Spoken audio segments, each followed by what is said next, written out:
जब हम इतिहास के बारे में सोचते हैं तो अक्सर हमारे दिमाग में किताबें, क्लासरूम या स्मारक आते हैं। लेकिन क्या इतिहास सिर्फ वहीं मौजूद है?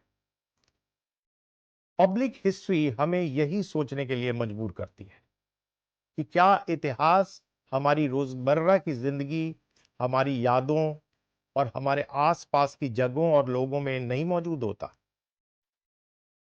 तो दरअसल सवाल यह है कि इतिहास हमारी सार्वजनिक जिंदगी में कैसे जीवित रहता है। दरअसल हम अक्सर इतिहास को किताबों और अकादमिक दायरे के बाहर ही समझ पाते हैं और वहीं उसकी अपनी अलग व्याख्याएं बनती हैं।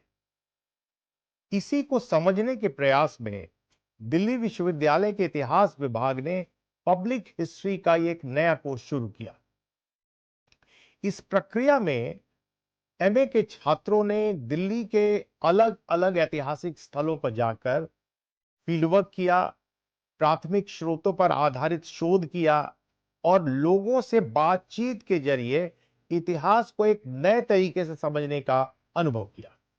इस पूरे प्रोजेक्ट में उनका उद्देश्य यह जानना रहा कि इतिहास सिर्फ स्मारकों और अभिलेखों में नहीं होता है, बल्कि लोगों के अनुभवों, यादों और रोजमर्रा की जिंदगी में भी मौजूद होता है।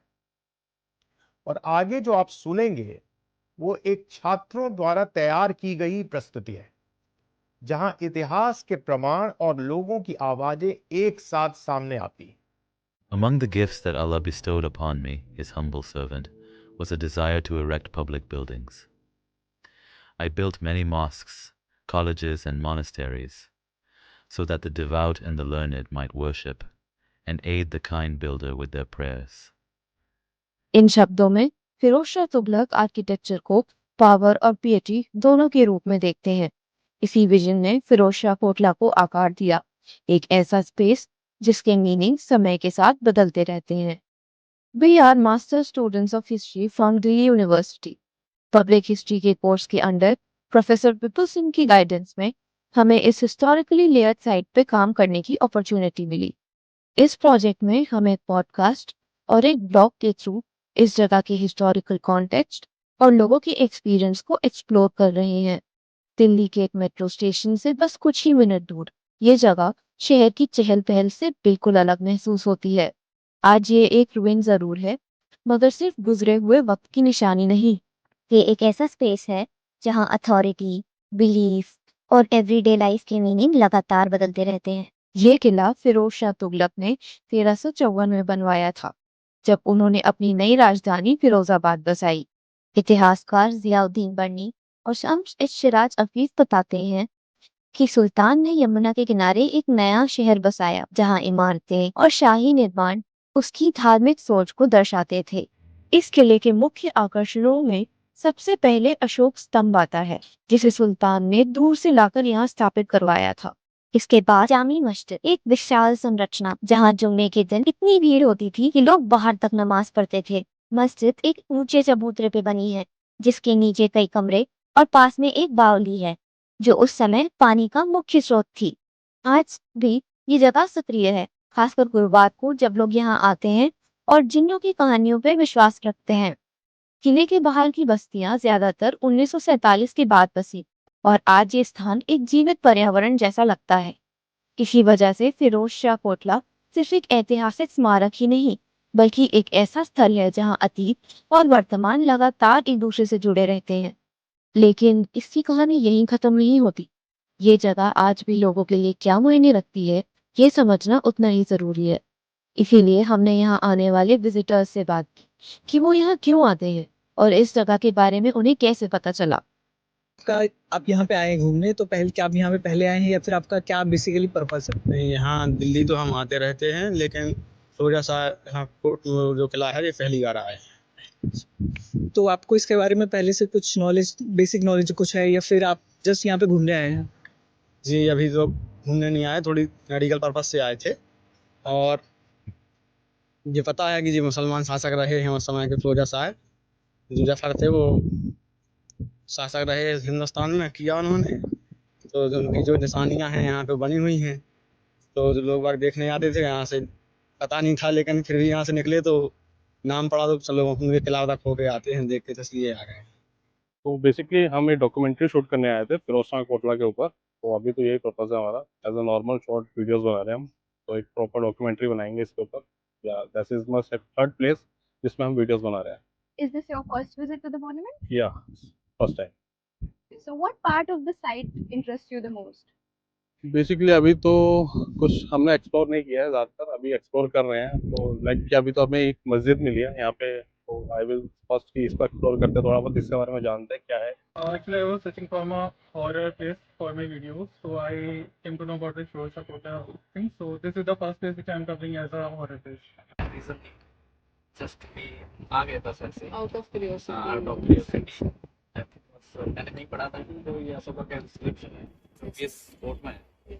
तो सर ने जो इसको लगाया था यहाँ पे, तो इसलिए मैंने सोचा कि एक बार देख के आते हैं। एक्चुअल में क्या होता है ना, ट्रस्ट मैटर करता है। अगर आपका बिलीव है तो मतलब सब कुछ है, अगर बिलीव ही नहीं है तो कुछ भी नहीं है। कि हमें कहाँ से, आपको कहाँ से पता मुझे चला? पता है क्योंकि मैं यहीं रहती हूँ, ओके, एंड बचपन मतलब से ही रहती हूँ। अच्छा, तो मतलब ये आपने अभी शुरू किया है ना यहाँ पे? हाँ,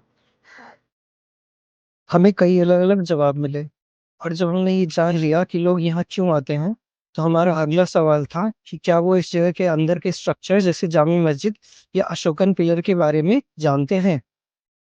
विशेष नहीं जानते हैं, लेकिन जो पहले परंपरा रही कि मुस्लिम शासक आए और हिंदू राजाओं पे आक्रमण करके, तो हो सकता है उस वजह से भी हो, या कोई ऐसे भी शासक रहे हैं मुस्लिम कि उन्होंने हिंदू निशानियां भी अपने राज करने के लिए अपने किले के आसपास रखी ताकि उनकी जो जनता कनेक्ट रहे उनसे। It बताया that this inscription that he had brought there, I think merit somewhere he had merit brought this inscription and put here. I read a bit story how he got to like he brought like Yamuna by boats and then carts and The Shokan pillar is called walking stick of Bhima. Yeah, even I heard that. I heard that somewhere.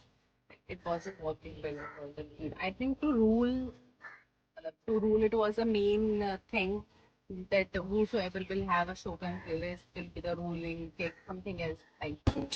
So, आपने कहा बहुत बार आए थे आप अपनी pillar है, अशोक का pillar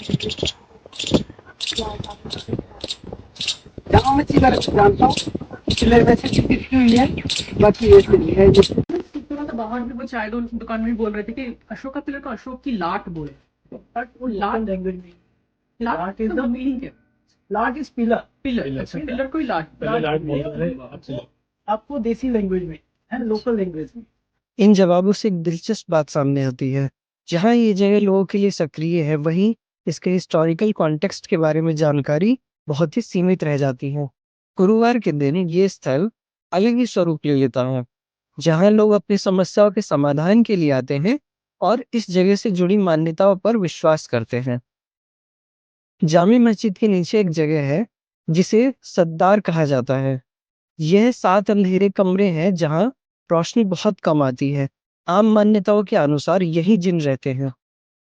Islamic परंपराओं के अनुसार जिन्नों को ऐसे प्राणी माना जाता है जो बिना धुएं की आग से बने होते हैं। ये दिखाई नहीं देते मगर इंसानी जीवन पर असर डाल सकते हैं।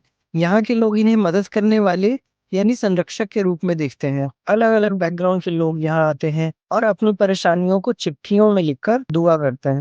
बादशाह थे, उन्होंने एक दिन रात को बुलाया था यहाँ पर। जब एक आएंगे तो काफी लोग आएंगे, तो वो लोग सब लोग नहीं पाते। जो लोग अपनी मन्नत के लिए आते हैं वो मांगते हैं, जब ऊपर वाला देता वो लोग ऊपर वाले से दुआ करते, भाई मेरे लोगों की इतनी नहीं सुनेंगे जितना ऊपर वाले इन लोगों की सुनेंगे। जो लोग इबादत वाले ज्यादा हैं, तो इसलिए हम सब If I think there are two types of energy, there is positive energy, then also there is negative energy. So this is one of the part of that. हाँ, जिन भी 2 तरीके के होते हैं, एक अच्छे होते हैं, एक बुरे होते हैं। यहाँ जो है वो अच्छे देता है। अगर कोई भी अलग इमारत वो खाली पड़ी रहेगी और उसमें रोशनी नहीं होगी ना, तो वहाँ पर कुदरती असरात हो जाते हैं। भूत प्रेत हो सकते हैं, जिन्नात हो सकते हैं, चुड़ैलों का साया हो सकता है। तब तो जब ये 13वीं शताब्दी में बना था, उसके बाद राजा महाराजाओं ने इसको इस्तेमाल किया होगा। फिर जैसे जैसे उनकी विरासतें खत्म होती चली गई, तो ये धीरे धीरे खाली होता चला गया। उसके बाद ये खाली नहीं पड़ा रहा। फिर लोग घूमने फिरने आते थे यहाँ पे। तरीके से यहाँ हुआ थे, लगभग ये मानो कि मेरे हिसाब से तो 150 साल के आसपास तो इसको हो गए, और ज्यादा जो यहाँ पे प्रचलन हुआ है वो सन 80 के आसपास से हुआ है, जो यहाँ पर हो गया आसपास। हम परेशान है, किसी से बोल नहीं सकते हैं, तो वो यहाँ आके लिख देते हैं। और देखो जिसके जब सच्चे दिल से मांगता है सिर्फ पूरी होती है, तो फिर आता है दोबारा, मीठे चावल बांट देते हैं, मिठाई बांट देते हैं।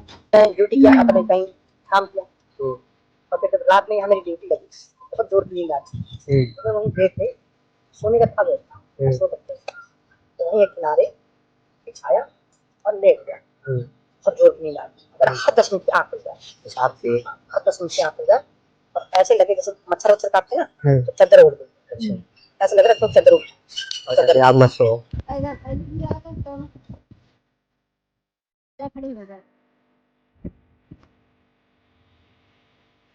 और बताऊंगा। लेकिन इस जगह से जुड़ी मान्यताएं सभी के लिए एक जैसी नहीं है। जहाँ कई लोग यहाँ आस्था से आते हों, वहीं आसपास रहने वाले लोग इन बातों को अलग नजरों से देखते हैं। यहाँ पे देखते हैं कि यहाँ पे काफी सारे जिन भूत इन सब चीज की बात होती है, तो ऐसा कुछ मतलब ऐसा कुछ है नहीं ज्यादातर। कोई भूत नहीं है, वो ये कहते हैं जिन का है, हंटर है, कोई हंटर नहीं। आप 1 बजे आ जाओ, रात 2 बजे आ जाओ, आप अंदर आप तो घूम सकते हो।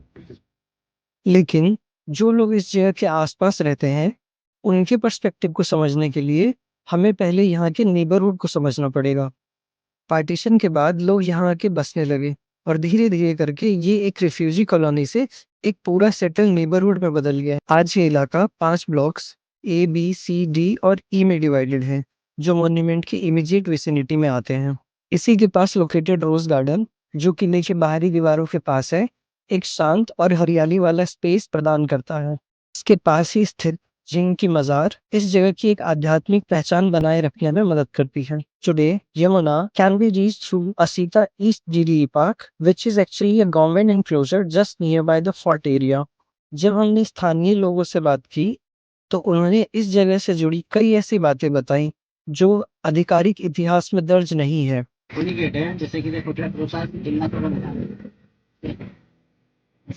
तो आते हैं लोग बस दर्शन करने के लिए, उनका मकसद पूरा होते हैं, मानते हैं लोगों को। ये खुली गेट है, इसका जो नाम है खुली गेट, खुली दरवाजा पे खुली नाम क्यों पड़ा? खुली नाम इस वजह से पढ़ाई के लिए पहले सुसाइड वहीं करवाते थे, नहीं फांसी देते थे। तो इस खुली गेट से इस फॉर्ट तक इसके लिए कुछ रिलेशन है? रिलेशन है, इसी का तो मिला हुआ है खुली गेट, अपना भरोसा इसका एक्सटेंशन है, इसी का खुली दरवाजा अपना भरोसा यही है। जो केबल सीधा कहते हैं, सीधा आगरा जाती थी, उस टाइम में वो लोग यूज करते थे। अच्छा। बेसिकली जो ये किला है ये तोशा तुगलक का है, और जो ये अलॉट देखिए ये आगरा से लाई गई थी। तो ये जो सुरंग का वो सुल्तान ने बनाया था? हाँ, ये हम लोगों ने किसी ये नीचे पुराने अंग्रेजों के टाइम से ही बनी हुई। इसके नीचे ये तहखाना होता था, उसका रास्ता पीछे से था तहखाने का, सब बंद कर दिया। वो सन 1995 के आसपास बंद करा था, फिर उसके बाद खुला था वो, फिर 2008 के आसपास फिर बंद किया, तो दोबारा उसके बाद नहीं। ये बातें भले ही बर्नी या अफीफ के क्रॉनिकल्स में ना मिलती हो, लेकिन ये बताती हैं कि लोग इस जगह को कैसे समझते हैं। इसके बाद हमने पूछा, समय के साथ इस जगह के साथ क्या बदलाव आए हैं। ये क्या हुई है कि सरकार ने, गवर्नमेंट ने पब्लिक हेल्थ है उसको एकदम से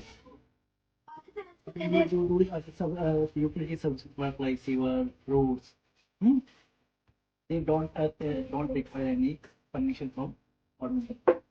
अंदर ही करते हैं। तो यहाँ देखो आई थिंक वो लैंड स्लाइडिंग होती है, गाड़ियों कितने शीशे टूटते हैं। थोड़ा बहुत देखो बेटा, जो थोड़ा बहुत है, जैसे अब जैसे लग रहा है आपको पुराना मसाला हो गया, तो उसको जस्ट रिपेयर करना, वो सब गवर्नमेंट अपने अंडर करती है। अच्छा। लोग तो यही हो गई है कि यहाँ कुछ ला नहीं सकते हम लोग, वहाँ तो चुप्पे चोरी की तरफ लिए आते हैं, तो ये सब मना करती है। वगैरह सब आप कभी देख रहे हो, ये सब कोविड के बाद से लगे, उससे पहले ही सब खुला हुआ था। इसके अंदर जाते थे, इसके अंदर जाके सामने जो दर बने हुए हैं आप देखोगे, उसके अंदर प्रार्थना वगैरह करते थे, दीपक जलता था, अगरबत्ती वगैरह जलती थी, धूपबत्ती जलती थी, फूल माला ये सब हार वगैरह सब जलते थे। ये सब ऊपर देख रहे हो जान लगे हो, ये सब बाद में लगे।